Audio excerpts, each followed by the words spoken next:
Olá, estamos no ar com mais uma edição do Contraponto. Neste programa vamos discutir a publicidade voltada para o público infantil. Se por um lado as empresas enxergam as crianças como um enorme mercado consumidor, por outro muitos entendem que a criança é vulnerável e não dispõe de capacidade crítica suficiente para analisar os discursos que lhes são apresentados. A publicidade infantil é, em sua natureza, uma prática abusiva? Que prejuízos as crianças podem sofrer por estarem constantemente expostas à publicidade? Essas e outras questões nós vamos debater com os convidados, o professor de comunicação e coordenador do Observatório da Mídia da UFES, Edgar Rebouças, e a psicóloga especialista em terapia familiar e de casal, Tatiele Bonan. Sejam bem-vindos e obrigado pela presença. Obrigada. Eu começo perguntando a vocês já se vocês consideram uma prática abusiva a publicidade infantil. Tatiele. Ok. Sim, quando a gente pensa que ela é voltada para um mercado de vendas e usa crianças, né, como coadjuvantes, como agentes dessa compra, a gente considera abusiva. Por quê? Porque a gente entende que até uns 12 anos a criança ainda não dispõe de recursos intelectuais para discernir o que é publicidade, o que é venda para ela, do que é uma programação infantil. Então, quando uma criança está assistindo um programa, um desenho, e dá um intervalo e começam peças publicitárias, ela não distingue esses eventos como venda, ela também entende como entretenimento. E aí, o que acontece? A criança fica totalmente à mercê de profissionais que pensaram numa propaganda extremamente elaborada para que ela possa comprar e ela simplesmente passa a ser o agente que pede aos pais que se comprem aquilo. A gente sabe hoje que 80% mais ou menos das vendas que acontecem, das compras que acontecem numa família, são sugeridas pelas crianças. Então são as crianças que sabem as marcas, os novos modelos, o que tem de lançamento e conduz a família a comprar. Então ela é abusiva na medida que usa desse momento de desenvolvimento ainda da criança para que possa seduzi-la. Existe técnicas de publicidade e propaganda que, no caso específico, para a criança, publicidade direcionada à criança, se aplica técnicas de propaganda, que é aquilo que publicidade seria a parte comercial e propaganda a parte ideológica, né? Então, quem estuda propaganda é o pessoal de religião, de ciência política, e o pessoal de marketing estuda publicidade e publicidade. No caso da publicidade para criança, as técnicas são de propaganda, porque tenta convencer a criança de uma ideia que tem que ser consumista. E não de uma ideia de que tem que brincar, de uma ideia de que tem que respeitar os pais, viver em harmonia a família, ir para a escola, professor, aquelas coisas de criança. Passa a incutir uma ideia para as crianças de que elas têm que comprar, comprar, comprar, consumir, consumir, consumir. E o mercado se vale dessas técnicas de propaganda para fazer publicidade. Só que, no caso brasileiro, a legislação já prevê isso. Porque no Código de Defesa do Consumidor, no artigo 37, fala da publicidade abusiva, quando é direcionada para a criança. E, recentemente, o Conselho Nacional de Defesa da Criança e do Adolescente fez uma resolução dizendo o que é exatamente essa abusividade. Então, como você perguntou, é abusiva, sim. Toda publicidade direcionada à criança é abusiva por natureza. Já tinha isso no Código de Defesa do Consumidor e agora tem essa resolução do CONANDA que reforça isso mais ainda. Mas ela é considerada 100% prejudicial? Olha, como o Edgar estava dizendo, se ela tivesse uma finalidade de educação, de saúde, de alimentação, né, não seria abusiva, mas ela tem uma finalidade de venda. E esses recursos que ele está usando são muito interessantes, porque se a gente olhar para as propagandas que eram feitas até 10 anos atrás, elas são assustadoras, né? A mídia acaba colocando o quê? Personagens infantis, né, cores muito chamativas, uma imaginação, né? As crianças voam, os brinquedos voam, tudo isso é muito sedutor. E aí coloca um personagem do desenho animado que ela gosta, ou um ídolo, fazendo uma propaganda de algum produto ou serviço. É claro que a criança entende que aquele é o valor, que aquilo ela também precisa ter. E passa para essa mentalidade do consumismo. Porque ela não precisa do produto, ela quer aquela marca. Ela quer aquilo que é apresentado por alguém que para ela é um referencial. E aí ela passa a querer um brinquedo e ela usa o brinquedo e passa a ser uma coisa muito volúvel. Ela não passa a ter uma relação com um brinquedo de uma boneca, ela não quer uma boneca para brincar de casinha, ela quer para ter a boneca. E aí, depois ela começa a se identificar a tal ponto, e a psicologia explica isso melhor, ela passa a querer ser como uma boneca. Exatamente. Basta ver a Barbie, que é a mais anunciada e a mais vendida. Então, a Barbie não é uma boneca para a criança brincar de casinha com ela. Né? É uma boneca para criança, eu quero ser como a Barbie. E aí acaba criando outros valores de consumo naquela menina e também nos meninos. Esse tipo de publicidade, ele fere a publicidade? A publicidade infantil, ela fere a identificação da publicidade? O que seria, dentro dos princípios da ética da publicidade, era você não fazer publicidade direcionada à criança. Pensando nisso que a psicóloga falou. A criança não tem maturidade para saber discernir o que é publicidade e o que é programa. E tem uma outra coisa também. Na legislação brasileira, uma criança não pode comprar. Uma criança não pode ter dinheiro. Então, se você faz uma publicidade direcionada à criança, dando uma ordem direta para que ela compre, você está obrigando essa criança a aportar dinheiro e ela só vai ter dinheiro pedindo dinheiro aos pais. E o mercado publicitário se vale muito dessa técnica, que é o chamado efeito amolação. É um tipo assim, existem três... A criança é pensada pela publicidade de três formas. Como consumidor direto, então ele com a mesada dele, ele vai lá e compra alguma coisa, e essa mesada já é calculada quanto é a mesada, no Brasil é R$29 por mês, a média brasileira, então ele sabe exatamente o que se compra com R$29, por exemplo, uma Barbie, que o preço dela é exatamente esse. Então o mercado uma Barbie faz comum, né? Porque uma se Barbie mais quiser simples. outra Barbie junto 3 meses. Mas aí se não tiver, você compra a Polly. Que é mais baratinha. Se não tiver, você compra a Suzy, que é... Então, o mercado é todo feito dentro dessas escalas. A segunda categoria é para essa criança, o efeito nos pais. E aí, esse poder de influência. E aí tem um monte de publicidade de carro, que é direcionada para a criança, mas para a criança pedir para o pai. Publicidade de alimentos, e as crianças vão no supermercado com os pais e querem aquele produto. E o terceiro mercado que pensa a criança é o mercado futuro. Essa do carro também, que é feita para a criança influenciar o pai, quando essa criança, quando tiver 18 anos e quiser comprar um carro, ela vai querer aquele carro que está no imaginário dela. Quando ela for abrir uma conta no banco, ela vai querer aquele banco que tem os bonequinhos, que tem os poupançudos, que fizeram que fazem parte do universo infantil, mas que quando ela vai abrir uma conta no banco daqui a 10 anos, eu quero abrir uma conta num banco que eu confio. E aí... Qual é o banco? É aquele que faz a brincadeirinha. E o mercado sabe muito bem disso, porque são formas de ganhar dinheiro. E aí passa a ser abusiva dessa forma. Mas as crianças não entendem, e é por isso que fere o princípio da identificação. Porque esse princípio diz que todas as pessoas precisam identificar que aquilo é publicitário, que aquilo é para venda. E a criança não tem esse recurso. Então, nesse sentido que ele fere a identificação da publicidade. E existem regras hoje no Brasil para não ter esse tipo de marketing? Existe. Está lá bem claro no artigo 37 do Código de Defesa do Consumidor. É abusiva publicidade direcionada à criança, que se vale da inocência da criança. Tá. O CONANDA, que é esse conselho, então, o conselho só pode dar conselho, que é ligado à presidência da República, deu um conselho ao Estado brasileiro dizendo, se você usar personagem, você está abusando da inocência da criança. Se você fizer brincadeirinha, está abusando. Se você der um brinquedo junto de um sanduíche, você está abusando da inocência da criança. Então, o conselho foi esse. Basta, então, o Estado brasileiro seguir. O Executivo fazer normas para isso, o Legislativo fazer normas para isso. Mas aí o detalhe é o seguinte, existe um discurso de que só o Legislativo Federal pode fazer normas específicas. Não, aqui também no Legislativo Estadual podem ter normas para isso. Não especificamente sobre a publicidade, mas sobre quem faz a publicidade. Outro dia chegou lá na universidade, nós temos um grupo de pesquisa que discute muito isso, da publicidade para criança também, chegou um empresário de Carapina que tinha uma empresa de fazer cosméticos para criança. E ele queria um conselho nosso de como que ele faria uma publicidade para crianças pequenas, de como usar batom e maquiagem sem ser abusiva. E aí eu falei para ele assim, não tem como. Ela vai ser abusiva. Não, mas o produto não é alérgico. Não, o problema não é esse. O problema é fazer a publicidade para esse tipo de criança.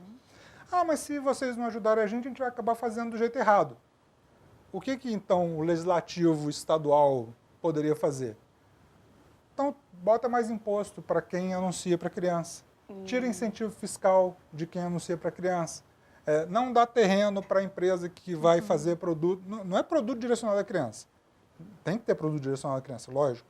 Mas se é um produto que faz publicidade direcionada à criança, pode muito bem ter uma lei estadual dizendo que essa empresa vai pagar tanto de ICMS se fizer publicidade para criança. Pode até fazer, mas vai pagar mais tributo. Então, dá para ter uma série de normas que vão fazer com que esse empresário pense 2 vezes antes de querer abusar dessa inocência da criança. Sim.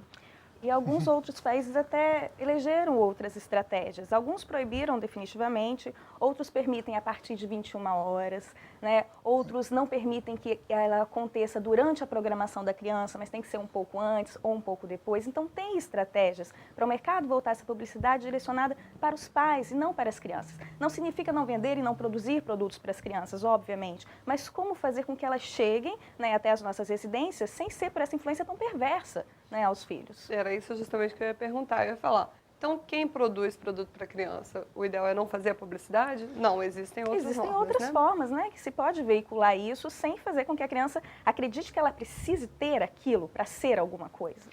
Já que a gente falou da questão estadual, né, da legislação estadual, aqui na Assembleia Legislativa, a deputada Aparecida Denadai fez um projeto de lei, que é de 2012, que pede a proibição da venda casada de alimentos com brinquedos. O que vocês acham desse projeto? Isso tem sido feito. Alguns PROCONs estaduais têm entrado com medidas assim. O Ministério Público de São Paulo e do Rio de Janeiro já conseguiram isso também.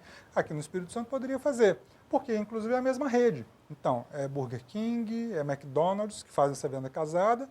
Mas o que essas grandes empresas se valem? No mercado sem lei, onde não tem normas específicas para cada estado, eles vão, então, na regra do bang bang, né, do faroeste. Aqui não tem lei, eu entro e faço do jeito que eu quero. Se um projeto de lei como esse se tornar lei, o McDonald's quer atuar no Espírito Santo? Ótimo, mas não pode vender sanduíche com brinquedo. É um restaurante? Então, o restaurante é para vender sanduíche. Independente da qualidade do sanduíche, mas é para vender sanduíche. Brinquedo vai ser vendido em loja de brinquedo. Mas e a loja de brinquedo não pode fazer publicidade? Pode também, da loja. Mas se fizer do brinquedo, as pessoas não vão deixar de dar presente para as crianças. A criança não vai deixar de querer o brinquedo por não ter a publicidade. Que é um discurso que alguns publicitários, alguns veículos, alguns empresários fazem. Dizendo que se não tiver publicidade, as crianças não vão mais ter brinquedo. É uma grande besteira. Os pais vão continuar dando brinquedo, mas não vai mais iludir as crianças de querer pedir aquele brinquedo, que ela vai ganhar, vai abrir a caixa, vai brincar 15 minutos. Agora eu quero o outro que está anunciando ali, que é mais legal e tal. E esse é o comportamento que se cria para criar o hábito na criança de ir a lanchonetes. Porque inicialmente quem compra são os pais, né? O pai vai à lanchonete com o filho bebezinho, a criança só quer o brinquedo, ela não quer o lanche. Né? O pai come o lanche, a criança quer o brinquedo, só que daqui a pouco essa criança já está comendo o lanche. Né? E é um produto de baixo teor nutritivo, né? Terrivelmente contribui para a questão da saúde pública, da obesidade infantil, né? E que é comercializado sem tanta fiscalização, pelo menos aqui no nosso estado. Verdade. Eu vou pedir licença a vocês rapidinho, a gente vai para um breve intervalo, mas já volta continuando a debater esse assunto. Você que está aí nos assistindo, não saia daí, a gente já volta com o Contraponto.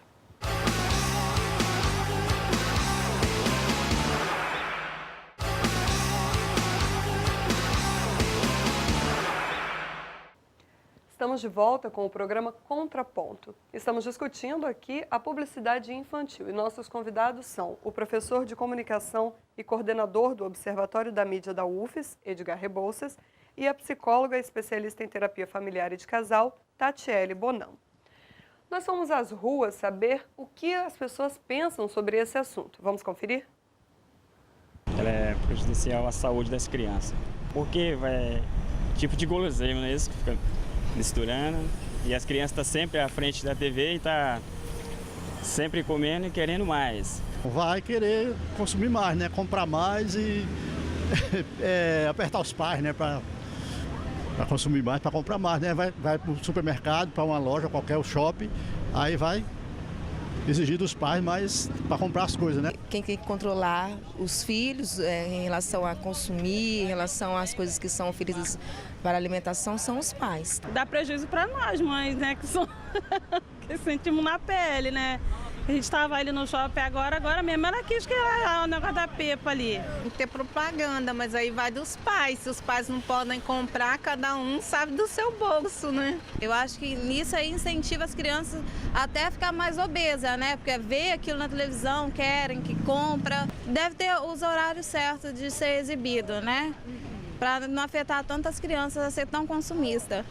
Eu acho assim, no meu ponto de vista, pode prejudicar, sim, o ensino da criança também. A criança pode se tornar consumista também, até mesmo pode estar prejudicando os pais dela, né? Eu acho que isso depende muito dos pais, porque às vezes as crianças, elas não têm uma noção do que realmente está acontecendo na televisão. E o que incentiva mais as crianças são os pais. Às vezes eles falam, olha meu filho, um brinquedo, ah, que legal. Aí quando chega na loja, a criança nem lembra do brinquedo, aí fala, filho, lembra dessa propaganda, desse brinquedo que apareceu naquela televisão? E a questão do consumo se eu falar pro meu filho que eu não vou comprar e explicar para ele a necessidade de comprar ou não, eu não vou comprar. Isso aí depende de mim, não da criança, assim, eu quero e o pai tem que comprar. Então o consumismo vem dos pais e não da criança, porque a criança não trabalha para ele ter o dinheiro e comprar lá o brinquedo. Dependente da propaganda, vai a educação de casa, né, do pai e da mãe. Acho que deveria ser proibido sim.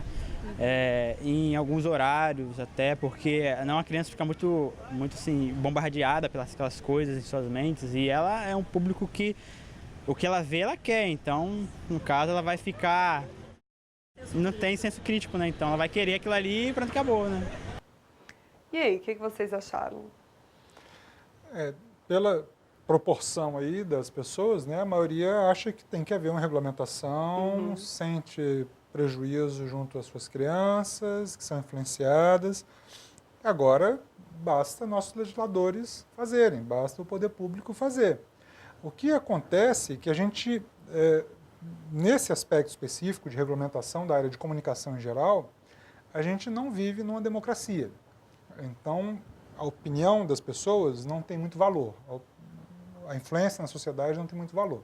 A gente vive numa corporocracia, que vale o que as empresas de mídia querem, o que os anunciantes querem, os publicitários querem, como um tema como desse. A gente não vê esse tema sendo debatido nas emissoras comerciais. Esse tema é proibido nas emissoras comerciais.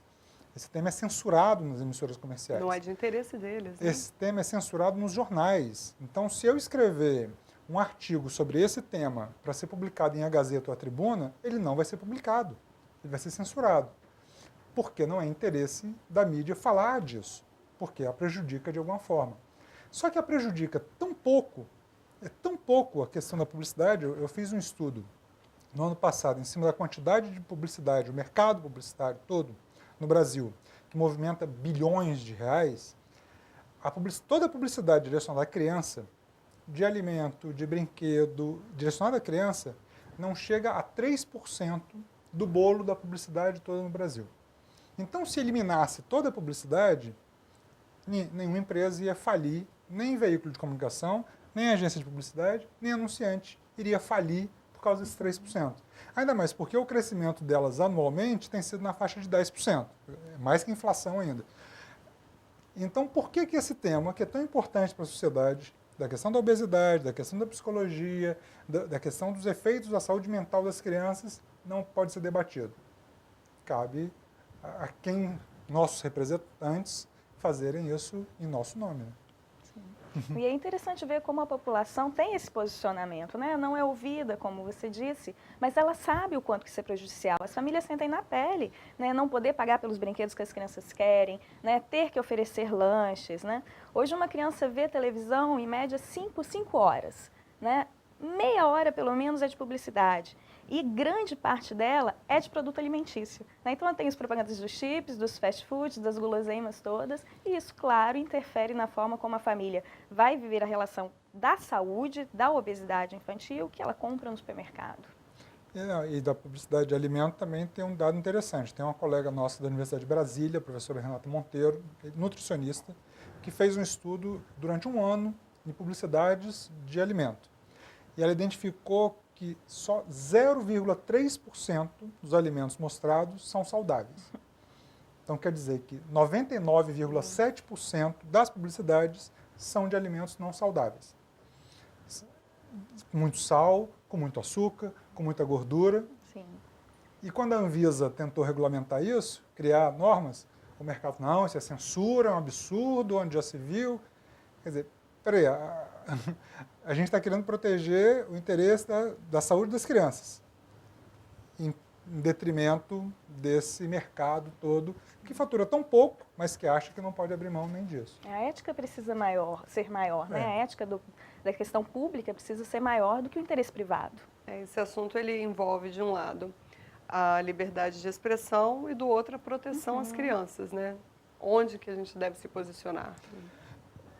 Aí tem um dado interessante, que na nossa Constituição, a Constituição brasileira, o artigo 227, que fala da criança, fala que a criança tem que ser protegida com prioridade absoluta. Exatamente.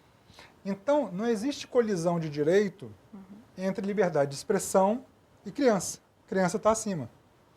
Se você quiser discutir liberdade de expressão e invasão de privacidade, a Constituição diz que não pode invadir privacidade. Ah, mas tem a liberdade de expressão. Tá, colide aqui, aí o juiz vai decidir. Mas proteção à criança, não. Então não tem discussão. Não tem. E interessante, porque precisa ser dividido entre a família e o Estado. Então, por isso que essa é uma discussão que cabe ao poder público, sim, porque ele também é agente de proteção junto às famílias. Porque muitas pessoas usam do discurso, mas é a família que decide o que compra e o que não compra. Mas existe toda uma manipulação, até uma família comprar um produto, e ela vem pelas crianças. Então, é dever do Estado, sim, proteger as crianças juntamente com as famílias. Então, as famílias têm o direito de ter intervenções do Estado para protegê-las nesse sentido. E da sociedade. Sim. Porque senão é a mesma coisa de que você vê o seu vizinho batendo no filho dele diariamente e você não faz nada.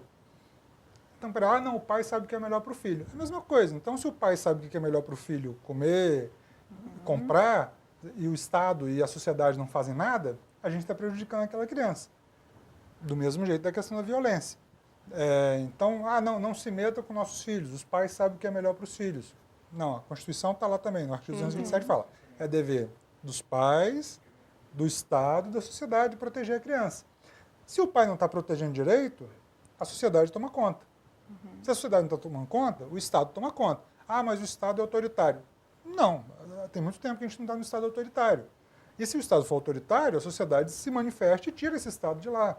Então a gente tem mecanismos democráticos para isso, mas não deixar tudo por conta dos pais ou por conta das empresas de propaganda. Que diga de passagem que os pais também estão altamente influenciáveis e também não estão pensando tanto nesse poder manipulativo, né? Os pais também são vítimas desse sistema, por isso que precisa ter essa proteção. E aqui no Brasil a gente tem essa cultura, né, de assistir televisão mesmo e deixar todo mundo assistir. Lá fora, tanta gente que proíbe as crianças de assistirem TV, né? E esse é um caso interessante de várias dessas empresas que são transnacionais, em outros países, elas seguem as normas. Então, mesmo algumas dessas empresas que fazem venda casada de alimento com brinquedo, em outros países é proibido, não fazem. Essas mesmas empresas, não pode passar publicidade antes das 9 da noite. Não passam. Mas aqui no Brasil, na terra do Bang Bang, né, passa. Esse que é o caso. Então, não pode fazer anúncio de personagem de desenho animado de alimento. E vários países fazem isso. E várias dessas empresas, tranquilamente, não fazem, porque eticamente entendem que o mercado deles está mantido e que eles não precisam se abastecer de criança. Mas aqui no Brasil, como não tem norma, então vamos fazer isso. E esse assunto ele é tão pouco debatido, né, como o senhor falou, que foi tema da redação do Enem em 2014 e as notas dos alunos foram péssimas, né? Por quê? E por que não é debatido? Né? As empresas de mídia não colocam esse debate.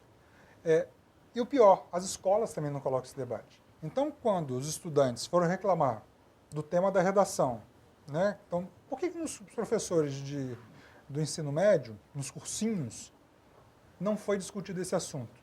E eu vi vários professores de cursinho comentando no dia mesmo da prova do Enem, mas é um absurdo um tema desse, que ninguém discute.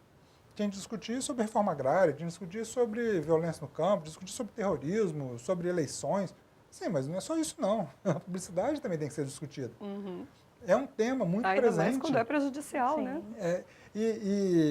O Ministério da Saúde, a Organização Mundial da Saúde, vem mostrando esses dados, sobretudo a questão da obesidade, da alimentação, como prejudicial, mas a mídia não divulga isso. Porque se divulgar, acha que está prejudicando o seu quinhãozinho lá, do seu 0,3% dessa publicidade. Isso pode ser mudado, né? Basta ter mais responsabilidade, mais ética. A gente falou sobre a resolução, né, da CONANDA. Ela foi publicada em março de 2014 e aí eu vou ler aqui, só de acordo com o texto, os principais elementos abusivos. O Edgar citou alguns, né? O que não pode? O que é considerado abusivo na propaganda infantil? A linguagem infantil, efeitos especiais e excesso de cores, trilhas sonoras com músicas infantis ou cantadas por vozes de criança, representação de criança, pessoas ou celebridades com apelo ao público infantil, personagens ou apresentadores infantis, desenho animado ou de animação, bonecos ou similares, promoção com distribuição de prêmios ou de brindes colecionáveis ou com apelos ao público infantil e promoção com competições ou jogos com apelo ao público infantil. Parece um pouco exagerado, não é? Não, não é. No Observatório da Mídia, desde 2011, a gente vem fazendo uma pesquisa que a gente grava 15 canais de TV, programação infantil, então são 9 canais segmentados de TV por assinatura e os 6 canais abertos. 15 horas por dia, nos períodos de Páscoa, Natal e Dia das Crianças. E a gente está fazendo um levantamento que é inédito, e a gente já teve em congressos mostrando isso, e a gente viu que é inédito até internacionalmente. E essa pesquisa termina agora, foi de 2011 a 2014. É a primeira pesquisa longitudinal nisso. E a gente já está mostrando vários indicativos de que a resolução está sendo totalmente descumprida, de que a legislação está sendo totalmente descumprida. O descaso como é tratada a criança e a sociedade pela publicidade. E é um descaso que gera efeitos muito graves. A gente está falando da obesidade infantil, mas nós temos a erotização precoce das crianças, né, que estão comprando maquiagem, sandálias com salto, querem uma calça apertada para valorizar o corpo. A gente botou isso na pesquisa também, se a publicidade incentiva a erotização. Exatamente, claro, porque se quer isso, né? A gente tem famílias com endividamentos porque compram os produtos e financiam, né? Tem a questão do bullying na escola, por quem tem, quem não tem tal produto, né? E a gente chega até a uma coisa gravíssima, que é o incentivo à criminalidade, de que, de alguma forma, em algum momento, alguém entende que não tem algo que quer. E uma pessoa não rouba porque não tem um tênis, ela quer aquele tênis. Então, é um consumo. Então, ele tem muitos efeitos graves, né, para além da obesidade, que precisam ser estudados mesmo e apresentados à sociedade para que se possa, né, influenciar e exigir que seja cumpridas algumas regras. Esse assunto é bastante vasto, realmente a gente vai aguardar os resultados e a gente pode fazer um outro programa, porque infelizmente a gente não tem mais tempo para discutir, para debater. Mas vocês gostariam de fazer alguma consideração final? Da minha parte é só isso, de que o espectador da TV Assembleia continue cobrando, do jeito que a gente viu as pessoas falando na rua, continue cobrando. E tenha consciência de repente, se você está achando muito abusivo aquele comercial, não compra aquele brinquedo, não compra aquele produto, não coma aquele sanduíche. Começa a fazer boicote pequenininhos, porque se várias pessoas fizerem isso, o mercado vai começar a se tocar de que está fazendo algo errado, que a sociedade está se manifestando. Sim. E eu convoco os pais realmente a pensarem na sua própria influência em relação aos seus filhos. Né? Muitas vezes nós vamos ao shopping e voltamos cheios de sacolas, né? Nós também consumimos produtos de baixo teor nutritivo e somos nós quem moldamos também o comportamento das crianças. Então, para além da influência da mídia, tem o comportamento da família. Bom, neste contraponto, nós discutimos sobre publicidade infantil com os convidados, o professor Edgar Rebouças e a psicóloga Tatiele Bonan. Agradeço muito a presença de vocês aqui hoje. Obrigada. Você que está aí nos assistindo, se quiser indicar algum tema para a gente, escreve para tvales.es@gmail.com. Eu te aguardo no nosso próximo encontro.